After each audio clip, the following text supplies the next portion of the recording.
All right, now it's recording. All right. I'm here with the one, the only JL Smooth. Been listening to a lot of his music and everything he introduced me to on YouTube and the Eminence project that he dropped and everything. It's really a vibe, ladies and gentlemen. I'm telling you, this is episode 78. I got so many episodes. I thank you for hopping on, JL Smooth. You want to say anything? Yeah, man, it's JL Smooth representing Detroit to Cleveland's hip-hop and R&B.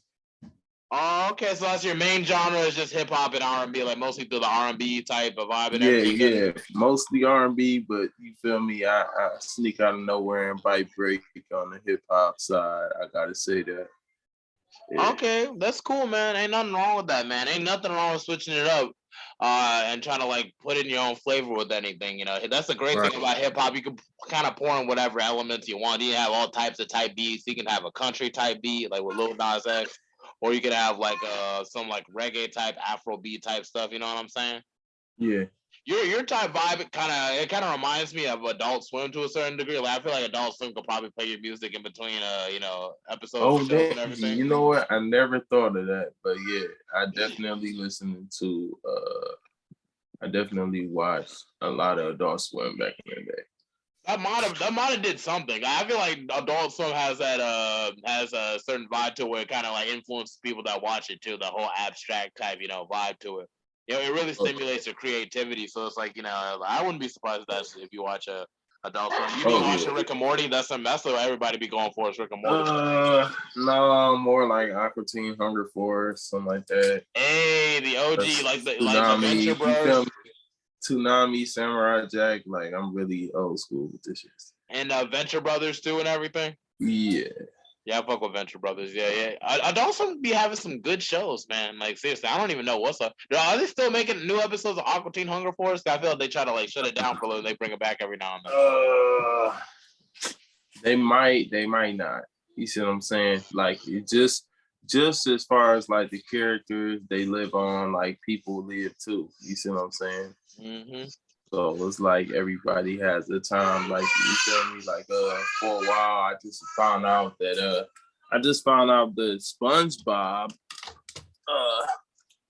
SpongeBob, like his voice character has something going on with him. So. Word, Tom Kenny, I think is his name. Like, oh snap! Don't tell me. Yeah, that's what I'm saying. Don't take under the OGs, man, because it wasn't just SpongeBob. He was voice playing. He was voice playing all types of people. Like, I think the Penguin at one time, for one of the Batman shows, and he was just doing all types of stuff. Like, he has done so much work. It's like he's basically in the background for our childhood, like the film Lamar's and everything. That voice, like you mentioned, Samurai Jack and everything of that nature. Yeah, like he's one of the main people, so it's just like, damn, I need to look that up for real, man, because they can't be taking SpongeBob, man. I mean, SpongeBob kind of had me messed up when I was taking tests. No, SpongeBob really had me messed up when I was taking tests in middle school and stuff because you wouldn't be focused if you think about a SpongeBob episode. Like, dang, can't even be doing a simple math question. It's like, what's 20 of the 24, 25, and then you don't even be focused. It'd be like, oh snap, now I got like 10 minutes left for this test, and I've been freaking daydreaming about past SpongeBob episodes. It's like you're right about that. And messed up your head, man. But enough about talking about voice actors and freaking all that other stuff. We need to get back to the music thing and everything. I know it's like you say you're from Cleveland and stuff of that nature. No, I'm not actually from Cleveland. Oh, you're from New York, yeah. I'm from Detroit. Oh, Detroit. Oh, why am I guessing where you're from? Yeah, I'm from Detroit. A little bit about myself. I actually just moved here about roughly about 2-3 years ago. How you feeling it over there? In Detroit, my whole life. I had a child in Cleveland, so I started, making a movement for Detroit to Cleveland. I have a child in Detroit, and I have a child in Cleveland. So that's how that came about. Different baby mamas? Different baby mamas? Yeah. Oh, dang. Oh, wow. So you're really living that R&B life for real. Okay. I didn't think. Oh, wow. Okay. No problem. Let me find out there's like 10 rows at your house right now. I bet you got like freaking. You got a row for every day. Just be like, ain't no female about to catch me wearing the same robe or nothing like that. Shit. I mean. No, man, I'm definitely not doing the Young Thug anytime soon. No, for real. All right, but leaving that situation because maybe we'll talk about that later. But really talking about like how you grew up and everything, like you said, like you pretty much grew in Detroit and stuff of that nature. Which is crazy that you even say that, like it's just like when you think about people from Detroit, you're thinking about like the D12s, Eminem, Big Sean's, Danny Browns of the group and stuff of that nature. You be thinking about it, it's a lot of grittiness going on out there. The least gritty rapper I know from Detroit is probably Big Sean. Like, off the top, but he's still like, top dog with it for real. So I'll think like you probably be like more. I mean, I'm thinking about people from Detroit more like lyrical, not like soulful. So like, what really puts you in that trajectory to be soulful? Hold on, say that again. What put you to the trajectory of being like soulful as opposed to being like battle? Soulful. Yeah. I don't know, man. Usually, growing up because I wasn't really on music for so long, and it's funny I say that, but I was actually heavy in sports since like middle school, and I would do the regular, you sing in the shower, whatever, whatnot. But my uncle, I grew up around him. His name is Rance Allen. I don't know if you heard of him, Rance Allen Group. But I grew up around him singing gospel, and then as far as rap, I listen to 50 Cent, Nas, Jay-Z, you see what I'm saying? Like hard MCs, not just MCs, but hardcore rappers in general, Biggie, Pop, Mystical, you name it. You see what I'm saying? Master P. Yeah, man, that's a very diverse gang of a very superb and diverse circle of influences, right? But they're not like your influences. Like your main influences, like other type R&B people, like you be listening. I mean, yeah, like as Usher. far as R&B goes, and who I looked up to, possibly Maxwell. Yeah, I grew up listening to Maxwell, Michael Jackson, Brian McKnight. Now a lot of people don't bring him up anymore, right? Yeah. Yeah, Brian McKnight. I'd be thinking you're bringing up like 90s people like Jodeci or Jagged Edge or something like that. Yeah, I was just about to get into that. Jagged Edge, you see what I'm saying? Jodeci, Luther Vandross, like, so it's a lot. You feel me? John B. It's a lot. Even Remy Shand, you might not hear a lot of people bring him up. Dang, that's crazy, man. That's cool to have a whole lot of influences, but who do you feel like influences you like the most? Like who just like you feel like it's just like this is the guy that really like I feel like I model my makes you want to bring that soul out. I have to say Maxwell. And what part of like Maxwell's discography or maybe his presentation kind of like speaks out to you?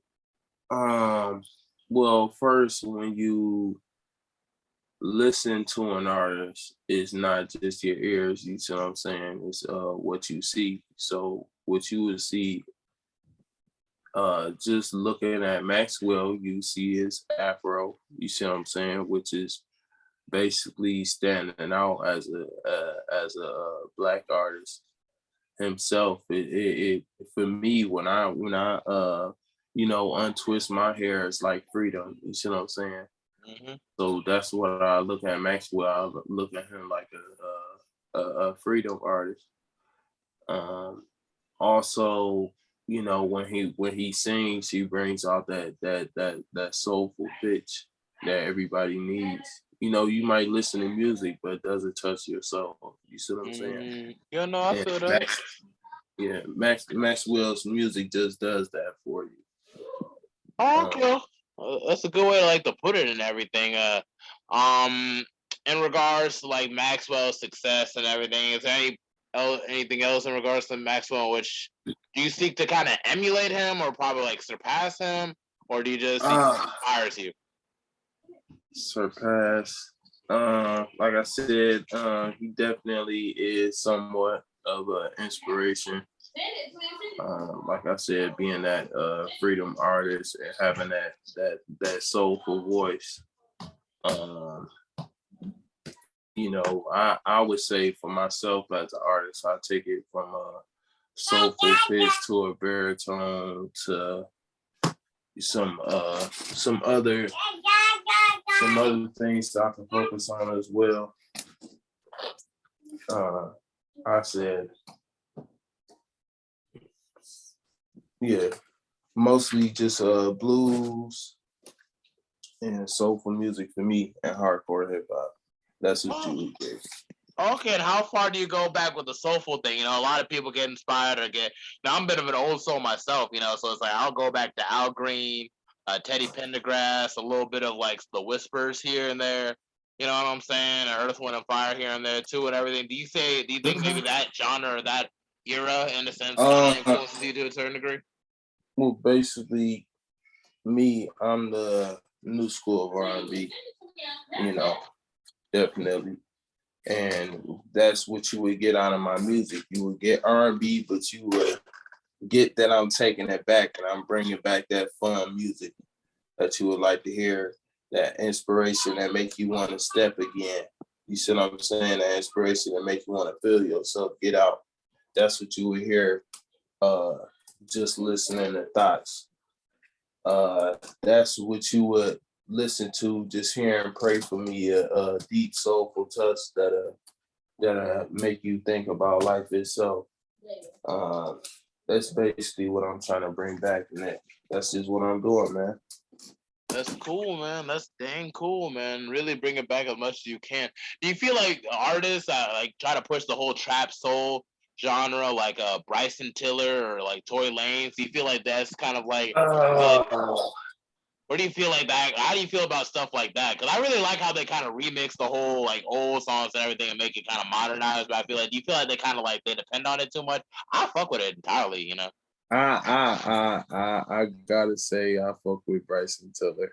Like that's that man. The first of all, the fact that Bryson Tiller is the fact that Bryson Tiller is actually the type of person that didn't need, you know, so much, just making his own music. Like he didn't need a helping hand. He did everything on his own. And it's like that whole Bryson Tiller and like Tory Lanez type vibe and everything. It's like those type of trap soul like type, you know, that genre and everything. It's kind of getting more slept on now. Like everybody fucks with it, but people are kind of too afraid to fuck with it like entirely. You know, like they'll play it at the club and everything, but it's just like they won't like be like, you know, hey. I'll put on some Bryson Tiller now and then. I'll put on some Tory Lanez every now and then because they hit on those nostalgic type vibes, but they bring it to like a new modernized like sense with the whole like sampling type of beats and everything. I kind of like it, but you know, sometimes, like I said, you know, you listen to a whole album, you're not gonna like every song. You feel me? You might get 2 or 3 hits at a minimum that people should have on their albums, but you have some people who have 2 or 1, you know, and you know, I gotta say for Bryson Tiller, his first album that was it like back in 15, 16, something like that, fresh out of high school. Like that was a hit, you know, and that sent him on his way. Yeah, no, I really need to get back listening to more Bryson Tiller and Tory Lanez because it's just like it's those vibes, man. Those are the kind of vibes I feel like they'll bring a larger audience in, like especially like if you want to make it. Because like I'm more like lyrical as a rapper and everything, but I'm open to like you know switch up genres here and there, you know, to kind of like add on. It's good to be versatile. You don't want to be on the same spoke. You can be boom bop one day, you can be a little bit of like '90s sampled like trap soul R&B another day, or Afrobeat or reggae. You know, that's what got Drake so far and everything. It's just like, you know, it's just him being versatile and doing something new every like year and everything. Although like that last album, a lot of people weren't fucking with it. I kind of like the last song. I haven't listened to the whole album yet and everything. But it's like, have you listened to Drake's album yet? I have listened to about 2 or 3 songs. I gotta say, I fuck with 2 right now off of that album. Like I said, when you bring up Drake, I want to say every tape, every album has been a hit. Even the demo tape that he just demo. made. Yeah, demo. Yeah. That and the scary hours. That not YouTube was so damn slept on. I gotta say this.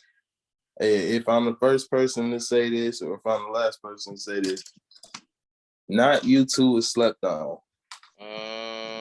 And that's that. When he started off with that key that he did, he took it way back, and that's not something that people should sleep on. I need to really take some time to really look at it whole, like, because you know when Scorpion came out and everything, this shit was like too long, and I'm like, dang. I can still remember a couple songs, but I feel like that's the kind of stuff that you have to put like on. How can I say? You got to put it on like while you're like driving long distances. You know what I'm saying? To really take in the album. Because it's just like, I don't know. It's just like when you're in your car and you listen. I feel like that's the best time to listen to Drake. Like when it's at night and everything, you're driving. Like I feel like something about those vibes. It's just it makes you want to text your ex, man. Something like that. That Drake does it to you. Like, you know, maybe I'll give her a call. Who knows? Hey. Who she ate that day. Yeah, definitely. I gotta say, if we talk about favorite albums from Drake, you feel me? Y'all just noticing J.O. Smooth as an artist. I gotta say, just listening from what albums I like, yeah, you will know what you getting yourself into. But I gotta say, from his first tape, So Far Gone, to October's Very Young, to the Black and White label album with Lil Wayne as a mixtape. Oh, you're talking about If You're Reading This, It's Too Late? That's my too. favorite. that album too. That's my damn favorite. I played that back like the whole summer. No, seriously, that song was crazy, bro. Like, dang, like. I mean, didn't that album have Jungle on there? Like, come on now. Yeah, Jungle, and it had 6 Man, 6 God. And anytime you in your feelings, you're gonna go back to Jungle. I guarantee you. Used to. I like his early mixtapes too, like Room for Improvement and what was that? Something Season. I forgot. What was that other? You know what I'm talking about? His early mixtape, like the one where it's like, what was that? Was it Come Home Season or no? What was it? Comeback Season? Huh? I think it was Comeback Season or something. Comeback Season. That's what it was. Oh my God. Yes, Comeback Season and Room for Improvement. Yeah, it's just like, and the whole what was that one tape where it's like the car in front? I'm about to look it right now. I'm not even sure. I know we just uploaded that. They just uploaded that project like some years ago. Like that one Drake. Are you talking about that album where he's sitting at the table? No, I know what that one is. That's an album. I was talking about his mixtapes. The one with that. The one with the song "The Motion" on it. Okay, yeah. Yeah, Care Package. That's what it was. Yeah, Care Package. Yeah, Care Package. I gotta say, off of that album, I have to say, I don't know if it's 5 a.m. in Toronto or something like that, but I think it's 9 Jodeci's Back and Calabasas, something like that. Jodeci's Back was good too with J. Cole. Yeah, that was a good ass song. Yeah, Drake be having he was really grinding in the early years and everything. Like, definitely, like, if you really want to study like an artist, really go to their early years. If you want to get put on, like, really like the comeback seasons, room for improvement, and like the care package and everything with a lot of his singles that he was dropped. They kind of made a compilation out, and even with J. Cole too, with like the warm up, the come up and everything, Friday Night Lights. It's just like, like, and even with the Kendrick Lamar, get this, yeah. every artist, like 9 times out of 10, like the music that you listening to now, a lot of people, if they're actually, because I believe as an artist myself that whenever I write or whenever I rap or sing, it's a way of my expression.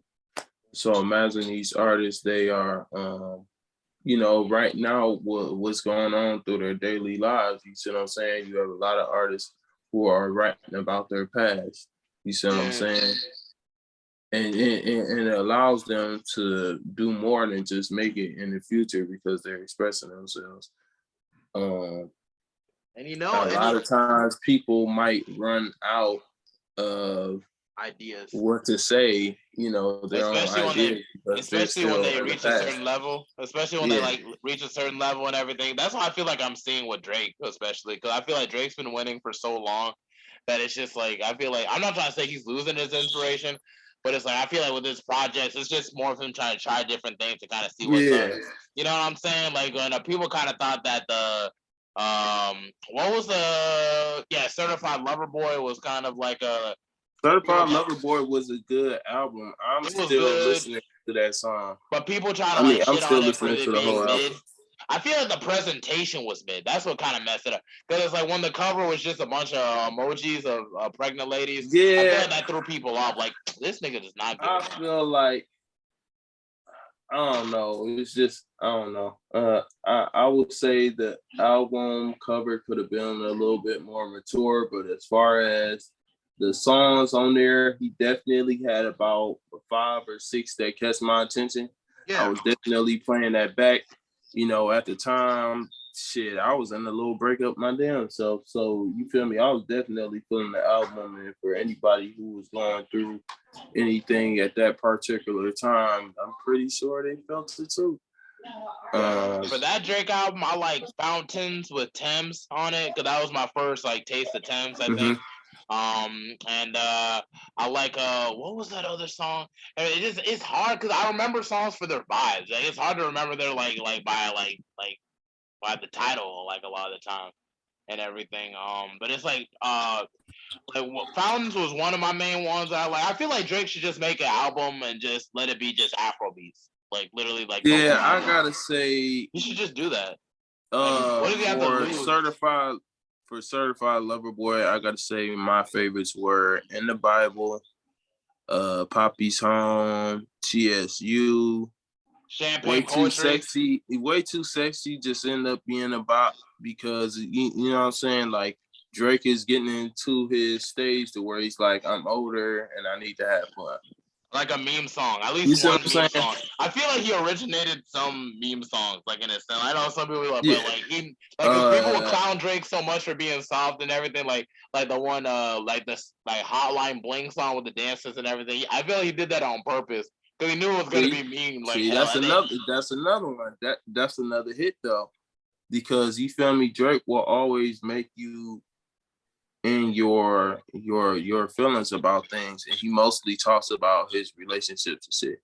Yeah, that's that's kind of like what you would get out of my music too. Like, you feel me? I might go through something, but I'm always I'm able to express myself. So you gonna hear, you feel me? And that's the contrast with and that's the contrast with J. Cole and Drake and Kendrick. Like, Kendrick drops albums that stimulate the mind. Like, Drake drops albums that stimulate the heart, and then J. Cole stimulates like the soul, and I think Kanye kind of stimulates the spirit. Like, I feel like that's just kind of like the energies that come. Everything. That's just kind of how I see it, because it's just like yeah, because it's like, Drake really knows how to pull on them heartstrings and everything, and to kind of make you feel all types of way. You know what I'm saying? Oh yeah. Even when he comes back with diss tracks and everything. But when it comes to expressing what is going on and how the hell somebody played it, like, Drake is the perfect person for that. You see what I'm saying? And I don't think I don't think you gonna get that out of these new artists. You see what I'm saying? Like, I mean, you will, but what I'm saying is, for the mainstream artists right now, like, I don't think you're gonna get all that. Like his type of success, is what you're saying? Huh? Just his type of success, and just the artistry from Drake. Just in general, the way he expresses himself. Like, yeah, I heard that you said something about J. Cole.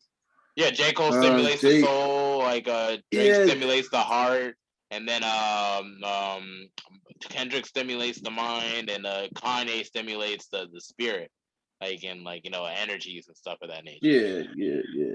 I would have to say Kendrick Lamar kind of steers the soul, because he, like he really talks about what's real. Yeah, and that's all your mind. He really makes you people, think. we have to be woke in a sense, and Kendrick Lamar does just that. If you notice in his last video, he switched his outfit and he was wearing all white, and he was literally talking about what his oppressor was doing or whatever have you. Like, this is just facts. Yeah. As far as J. Cole goes, more like, I would say more like a preacher. You see what I'm saying? Like, stimulating the soul. Gets you towards that spiritual awakening, but he has to have a little laugh and play on with his words too. Yeah, no, that's seriously. What you're gonna get out of J. Cole. No, seriously, it's gonna be crazy when they really step down, like really steps down, like because they all starting to start their own families and everything. Drake, Cole, and Kendrick. When you realize that, like, all three of them, like, we literally grew up on their music for years, and now it's like they have their own families themselves. They're starting to settle down in life. I know it's surprised when Drake had a child, but you see what I'm saying? Like, yeah, everybody has a family. What if they all just start a group?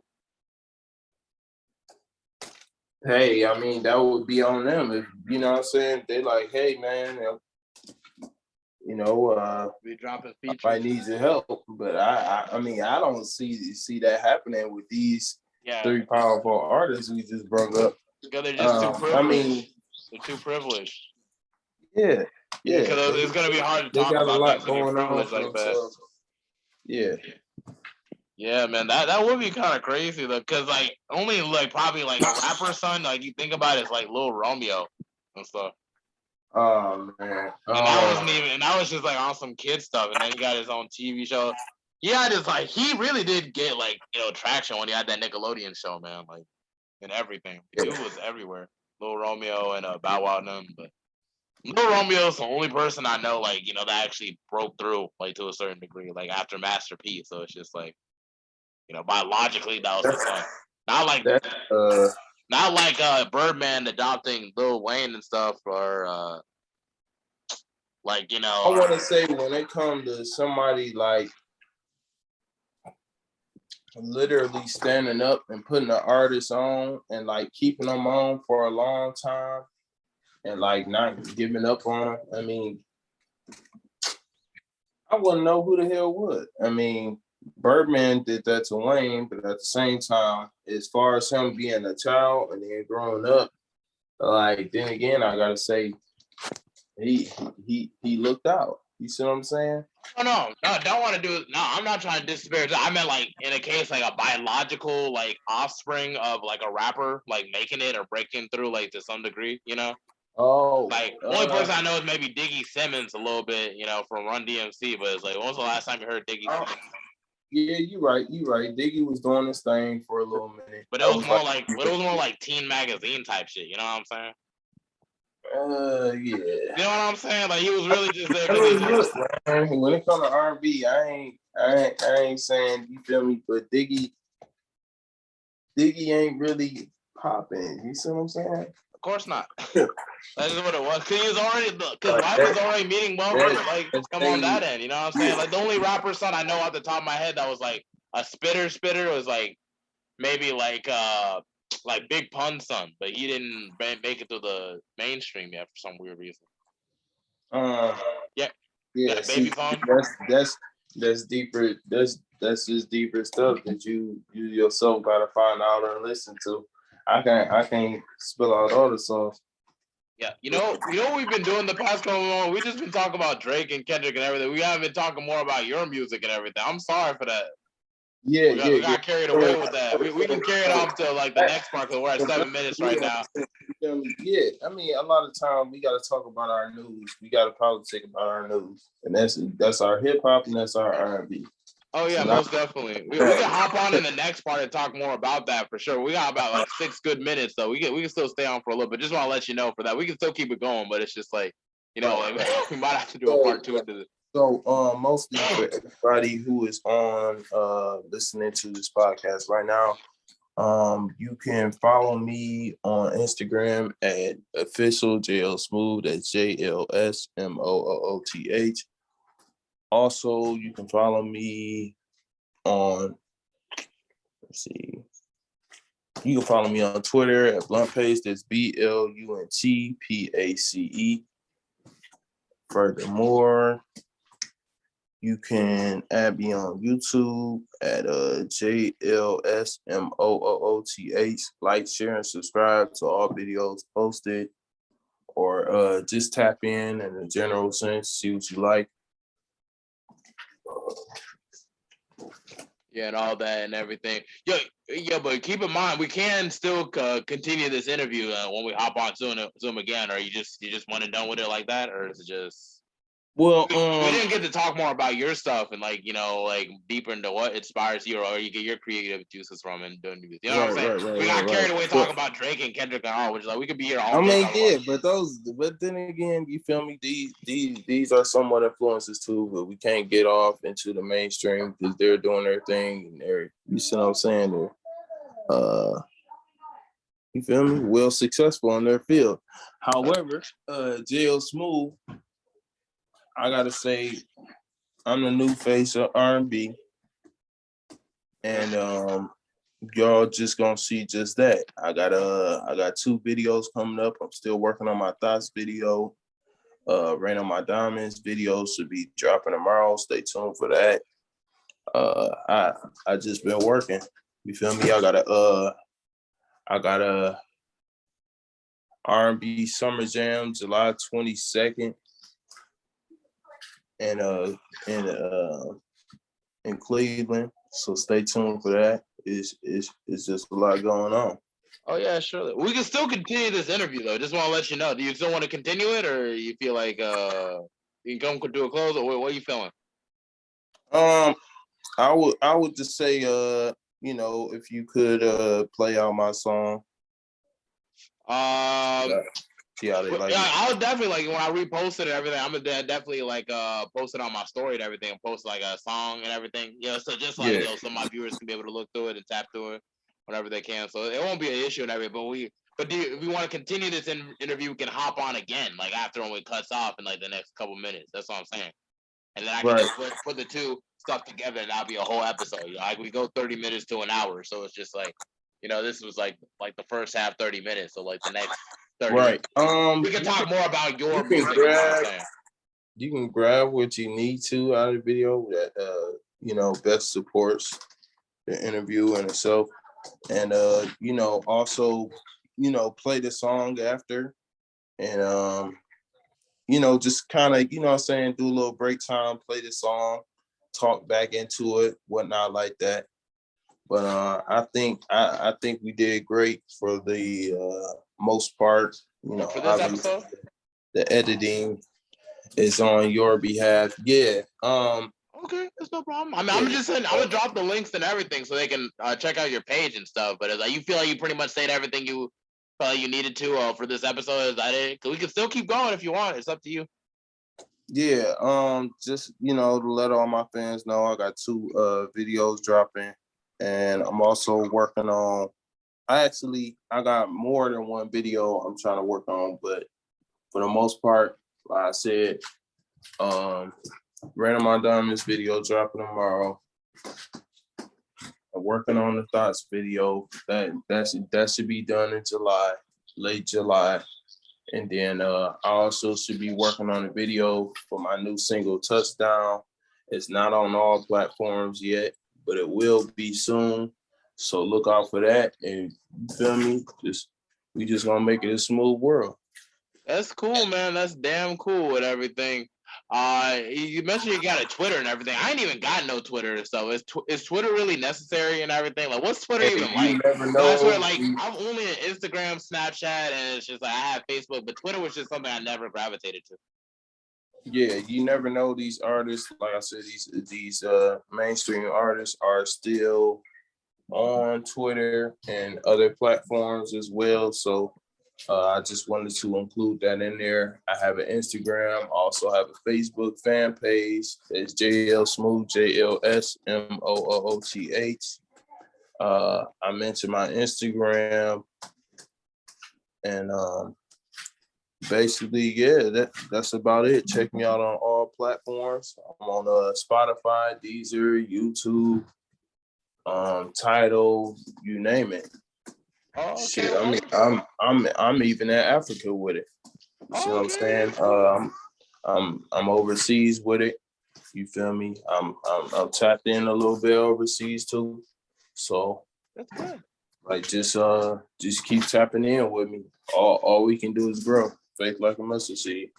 Yeah, all right, that's cool. That's wonderful. I guess that's it for the 78th episode of the Mental Threads podcast. We sewn in, and I guess we can sewn out. You got anything else you want to tell the crowd before we bounce? Hey, yo, man, this JL Smooth representing Detroit and Cleveland's hip-hop and R&B. And like I said, I'm on all platforms. Get at me. Follow me on Instagram at official JLSMOOOTH. Peace. Yep. Definitely. Peace out. All right, we sewing in and now we're sewing out. All right, thanks. All right, let me just